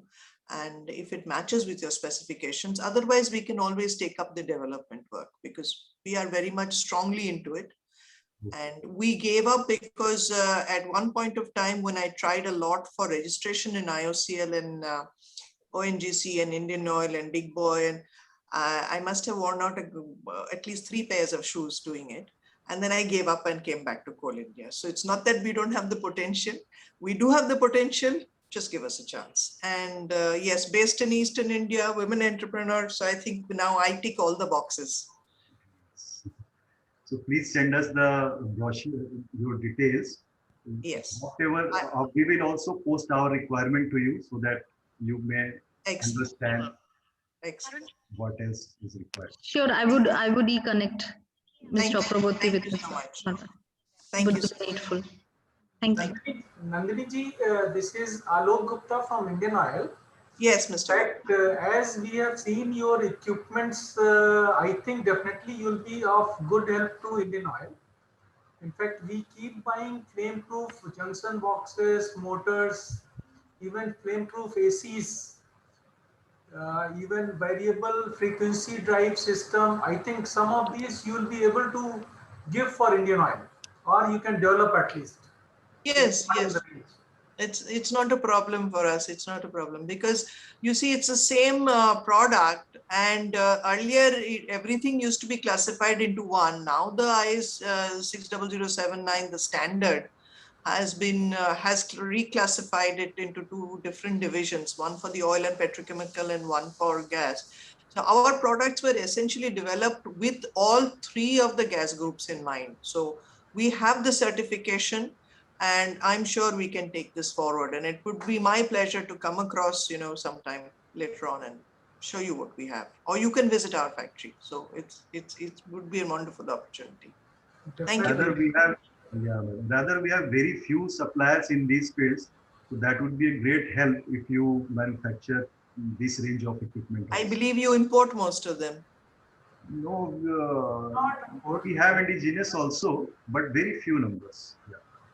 Participating in frequency converters, in like flame-proof lighting. Junction boxes and lighting is very much simpler. But frequency converters and motors, I think, unless you're looking at very low capacity motors, would be difficult. Generally, we take of small sizes. Motors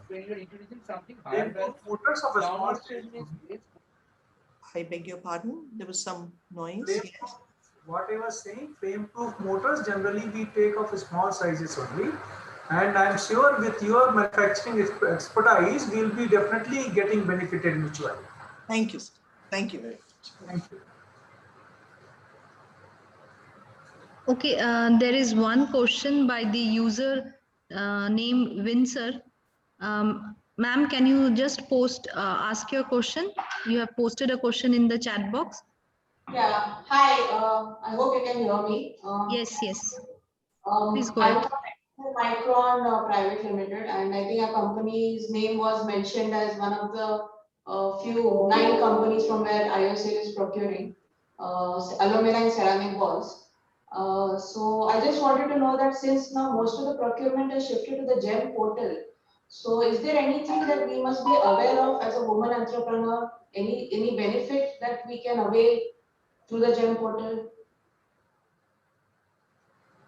GEM portal is uniformly applicable as per government guidelines for all the participants. Yes. What the benefit to MSMEs that I was showing, no tender fee, no EMD, all these facilities are on GEM also. But the most important thing is that you must register yourself now on GEM, because whatever, if any category which is on GEM now, for those items we have to procure only through GEM. We cannot use our site. So if your item alum is on GEM, so now all tenders will be through GEM only. Okay. I'm registered on GEM, but is there anything specific benefit for women entrepreneur? So far, government has not, I think in the policy, no special benefit is given. Only benefit is your price. We will be giving you purchase preference of 15%. Okay. So any big enterprises is participating, then we give you opportunity to match the price. If your price is within 15%, and you have a fair chance of getting order up to 25% quantity. Okay. So this benefit we are giving, definitely. Thank you very much. Thank you, ma'am. Okay, the next question is from Dr. Mahua Datta. Dr. Datta, if you could please ask your question. Yeah, good afternoon, everyone present there. Thank you so much for organizing this session and informing us about your overall functioning and how could we be a part of it. I just wanted to understand the method of service procurements that you are doing. Like I had forwarded the question to Mr. Rajesh Verma. However, I'm not very sure anyone from Indian Oil could enlighten us that when it comes to upskilling your workforce, upskilling your the managerial people working over there, or if it comes to training them in the functional area, or if it comes to any other training and development needs as per yours, how do you actually connect the women entrepreneurs who are into this service of education or training and all? How Actually, could we we have, madam, we have a training department, separate department that takes care of all these skilling, unskilling. There, several programs are run throughout the year for entire workforce. And if you have any specific offering, say if you want to participate, you want have do some proposal, that proposal you can send to us also, and we will forward it to the right person. All right. So that when any such requirements come, they may contact you. So several talk sessions, several presentations are happening throughout the year, every day in fact. Okay. So there is fair opportunity of participating. Just please send your details where you can provide us the requirement. Then we will get in touch with you. All right. So is the detail available on the website as to where to contact? No, Or to send the proposal? Regarding training, I don't think it is available there. Okay. But you can forward it to me, and sure. Then we would send it. Sure. So through the chamber, I'll definitely forward you the request. Yes. Yeah, we would reconnect. Absolutely. Thank you so much. Thank you. So I would request participants, is there other questions which we can take up? You may raise your hand so that we could go ahead with the interaction. Can I ask one more question? Sure. Please go ahead.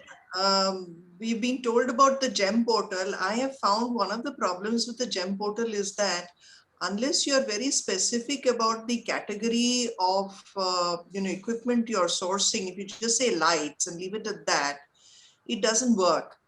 You have to be very detailed in the specifications in terms of, it's not like an e-tender where you have a chance, to ask for shortfall documents, etc. So that becomes rather difficult, I would say, for somebody who do not have that kind of tendering skills, unless you're a startup company and you're starting new. And then, this has become such a difficult proposition just to get into a GEM portal, enlist your products, and then quote favorably. And another very big opportunity I feel we have lost in the GEM portal is that there is no transparency in evaluation. I don't know what a policy Indian Oil is following, but other PSUs, I'm finding that you are bidding, and then if there is any kind of an evaluation of the documents, you don't get to see the other bidders' documents, which was used to be, I should say, the backbone of a transparent and fair proceeding of a tender. So is Indian Oil doing anything differently so that the vendors feel that, yes, they've been given a fair deal? Madam, actually showing other bidders' document is not being done, even on our website. Earlier it was there, but after some vigilance CVC guideline, it was stopped. So one bidder cannot see the document of other bidder. But you will see one thing, prices. Yes. You will definitely see the price, at what price. The weightage, Mr. Verma, the weightage, if I am to speak for the vendors of somebody who's been dealing with PSUs for as many years that I'm in industry, the weightage falls very squarely of the evaluation on the buyer.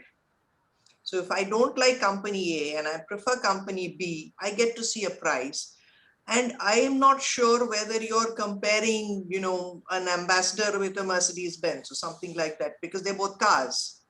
So my point is that if you are going in for the GEM portal, it would be a request from our side, a very humble request from somebody who's seen the transition from paper tenders to bid and then e-bidding and then reverse auction and now GEM portal. GEM portal is a very, very dangerous tool that has been brought in. And I know everybody has to adhere to it because of the government insistence, but it does not help the vendors in terms that we do not know exactly what kind of choices are available to you and what is leading to that decision. So I'd be very happy if you could enlighten me, if you know, if you could reassure the rest of your vendors that yes, you are going to look into it. Actually, GEM portal, on GEM portal, we also have no control. So what we do on GEM portal is our products and our specifications that we are requesting GEM authorities to upload. So we are only buying product of our specifications. If that specification is not available on GEM portal, we request them to upgrade it or change it to meet our requirement. If particular category is not available, we request GEM authorities to make that category available on portal. So it is not that by buying through GEM, we are buying product of their specifications. No, we are buying product of our specifications only. Okay. Okay, I accept your contention. And I'm so happy that you're aware of this. Thank you so much, sir. Thank you for taking the time. I will just, Madam, I will just add what Mr. Rajesh Verma has said. Yes. In fact, probably once this GEM portal has to be the way future business will be run, I think it is all more required for all this business owners to get their product registered, like your products of common general specification, you can get registered over GEM. Now suppose Indian Oil, suppose you have registered like a flame proof junction box. Okay, now once IOCL is going to buy a junction box which is slightly add-on or different your specification, I'll add those additional requirements while going ahead for the tendering. And then we'll be able to have a mutual beneficial relations, and I'll be able to procure what I need. By this way, I think like as you raise that technical NIT details are needs to be specific there. In fact, technical and commercial terms definitely are embedded in GEM tender once we go ahead with the tender. Only those requirements has to be followed properly by the seller, and once we marry each other, we are able to go ahead. The answer, only thing is, I think GEM system as it has been developed by government, it is open trust based system as it is communicated. Now probably we all, maybe buyers as well as sellers, have to trust what has been defined, because lot many things based on GEM system only we are following. So let us have full trust and faith in the system what has come.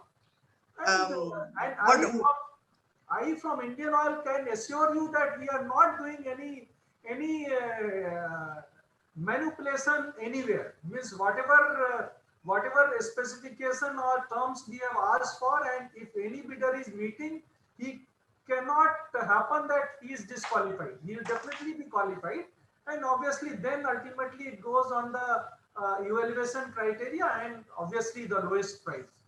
So yes, whoever is the lowest price, he wins the yes race. what are the statutory authorities that you need certification from in order to supply to IOC or to your company? Sometimes we depending on the item criticality, we need some such certification requirements, and those certification requirements we specify in the tender as a part of technical PQC. Okay. Then if that requirement is there, that has to be met. Obviously, you rightly said, because some specific critical items, this will be must, and once this is given, it can be taken forward. And definitely, we all can be assured of getting a good quality product. Thank you, sir. Thank you. Thank you.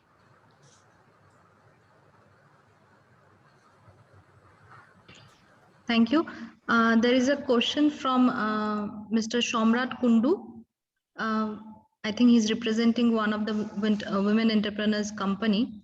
So, Mr. Kundu, can you ask your question, which you have mentioned in the chat?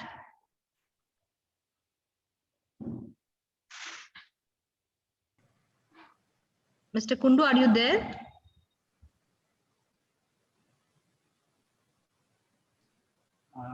I can read what she has written. Yeah. I just wanted to know that if someone wants to apply for a tender and want to know more about the tenders, to whom do we contact? Actually, I was showing in my presentation, most of the tenders that we are floating are open tenders. In those tenders, anyone can participate. For that, you have to check whether you are meeting the requirements or not. So in NIT, there is one NIT document.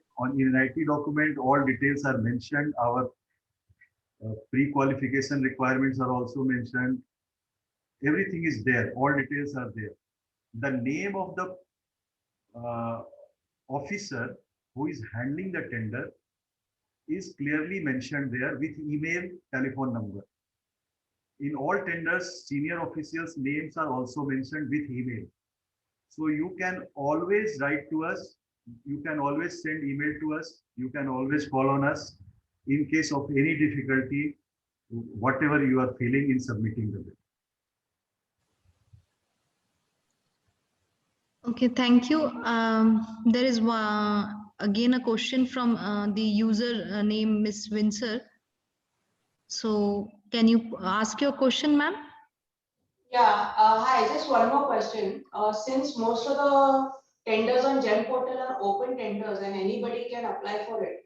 So this Make in India policy, how does IOCL ensure that the person who is applying or who's participating in the tender is actually a manufacturer and not going to import from China?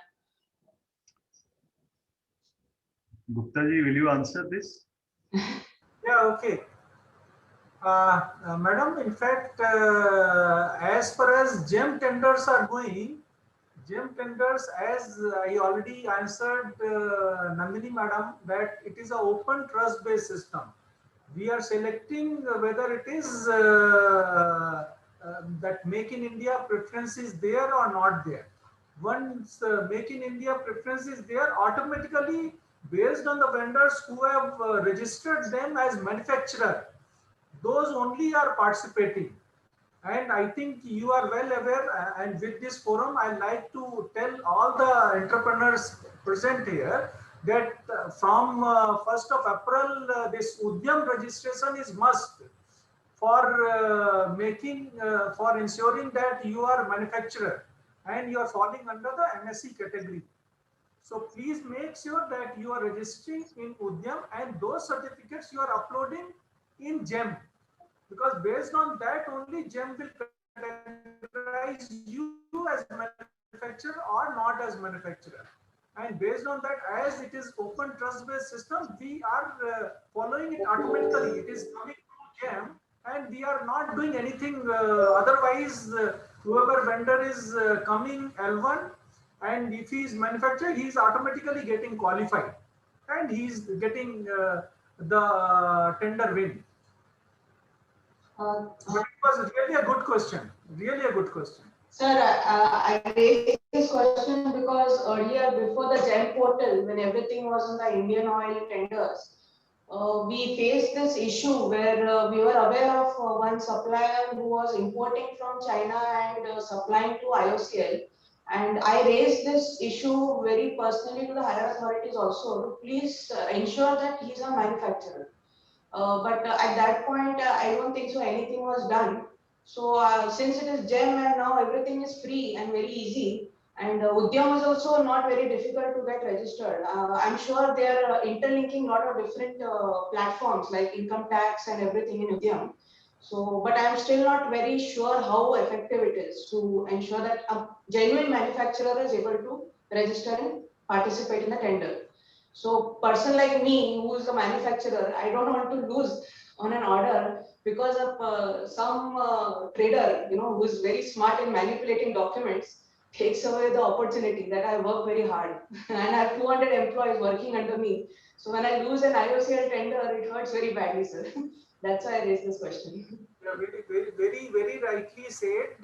In fact, probably your tender case, what you are referring, I have not come across in Haldia refinery. No, sir. I think it was in 4 or 5 years back, sir, when this very big order we lost, and I was very aggressively trying to pursue it. But unfortunately, because of the documentation and everything, they said he has submitted all the documents which prove that he's a manufacturer. And but I can say only one thing, like in current times, if you are finding that any manufacturer who has registered him as manufacturer in the GEM portal, probably you also can raise an incident and that will go directly to the GEM authorities. And if there is something wrong, they can get it corrected. Yes, sir. So that way you will be able to stop such manipulative manufacturers and keep them away from the competition. And definitely Make in India policy from Government of India and Atmanirbhar Bharat is going to be making India and our Bharat manufacturing hub in time to come. Yes, sir. Yes, sir. Sure. Actually, madam, such type of incidents are happening. And once a complaint comes, it is properly investigated. And we are also putting parties, blacklisting the parties when it happens. So we have a system, but for that you have to, as Alokji just told, please raise the incident, please inform the correct authorities. Action is taken immediately. Thank you, sir. Thank you very much. Yeah. Thank you. I would request participants, if there are any questions now, because I don't see in chat box, you may please post or you may please raise your hand, or you could also email me the question at shruchishmita@bengalchamber.com. I shall forward these questions to the IOCL team so that they could be answered and I could forward them to you. So if there are no more questions here, I would like to close the session here, and I would like to thank, Mr. Gupta, please go ahead, Mr. Gupta, if you want to. I'll take 1 or 2 minutes. In fact, with this forum, we'd like to take benefit of from all the MSC manufacturers present here, because we are also promoting Make in India, as this Winsor madam was saying. So I'll request each one of you, whoever is MSC manufacturer, they can have some manufacturing facilities of developing some or the other products, and can play their role in nation's development. Because we have, as our Rajeshji has indicated, for various items, we are what the scope is there from MSC manufacturers. There are a number of items which we are importing currently.